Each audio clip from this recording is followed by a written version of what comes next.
cold sidewalk outside a London pub, an American exchange student lay face down, badly hurt. He moaned, rolled to his side, and curled into the fetal position with his head in his hands. Blood dripped from his mouth. His whole body ached. People passed by on the sidewalk, stepping around, glancing down, ignoring. No one stopped to help. Just minutes before, the young man had been inside the pub, working on his fourth pint, and agitating soccer fans in the bar with his jabs and jeers about the boring game on the tellies. Some of the more boisterous fans thought he went too far with his slander. Things escalated quickly, and soon, the American was being pummeled by three large men. "Take it outside," hollered the bartender. Now, the college student could barely see out of one eye. His face was bludgeoned, ribs were broken, his head was so foggy, he couldn't remember exactly what had happened. He could barely move due to the pain. And it was so cold out, his body began to shiver. A young couple from New York and London for the Christmas holiday had been in the pub when the fight broke out. Now, they looked out the window, seeing the man lie there in the cold.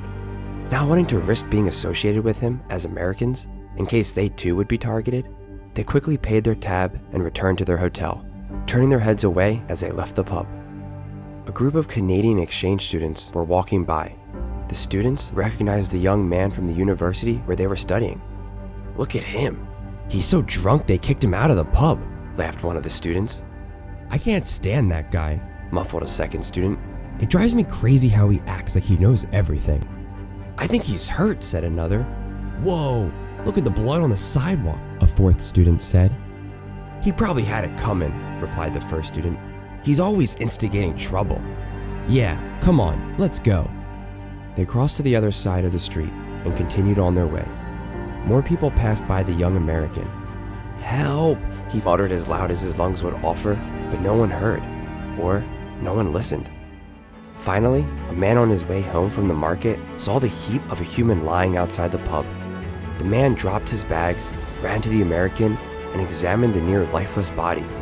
He spoke to the young man, asking where the pain was and if he could stand, then lifted the young man to his hands and knees. The older man, acting as a crutch, helped the American into a cab and laid him down in the back seat. He pulled a 100-pound note from his pocket and gave it to the driver. "Take him to the nearest hospital," he said. The driver replied that 100 pounds was far too much, but the man insisted. "Just go," he ordered. The student managed to slightly lift his head and uttered the words, "Thank you," to the stranger. Then he asked, "Who are you?" The man pulled a business card from his wallet and handed it to the young man, along with another 100-pound note. "Call me if you need anything," he said. One day later, the college student was recovering in the hospital. He sat up in bed and studied the business card the stranger had left him. Victor Antonov. He decided to call the man to thank him once more. They spoke for a while. The young man told the story of the fight in the pub. Then he asked where the older man was from. He said he was a businessman from Russia, St. Petersburg. The student didn't know what to say. "You saved my life," he said. "But all I've heard about Russians," he hesitated. "I haven't heard good things."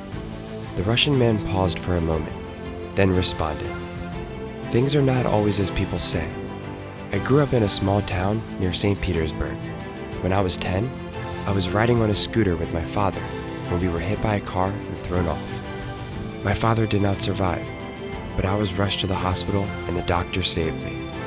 I'll never forget how I lay there broken in the street, unable to help myself. If it weren't for two bystanders that picked me up and rushed me to the hospital, I wouldn't be here.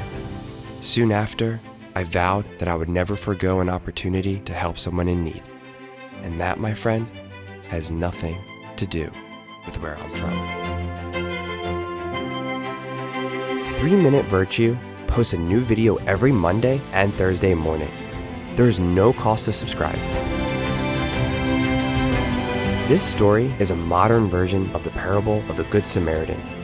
Plan today that when you see someone in need, whether they're hurt physically or emotionally, you'll be prepared to act. Your role may be to provide direct assistance, alert others who are more qualified to help, or comfort the person until help arrives. Whatever it may be ready, today. When Jesus shared his original parable 2,000 years ago, his audience did not have a positive view of Samaritans. The lesson was bold, uncomfortable. With the war continuing on in Ukraine, we can easily be susceptible to hatred, short-sightedness, and even racism toward Russians. But a person's nationality, race, color do not determine the type of person they are inside.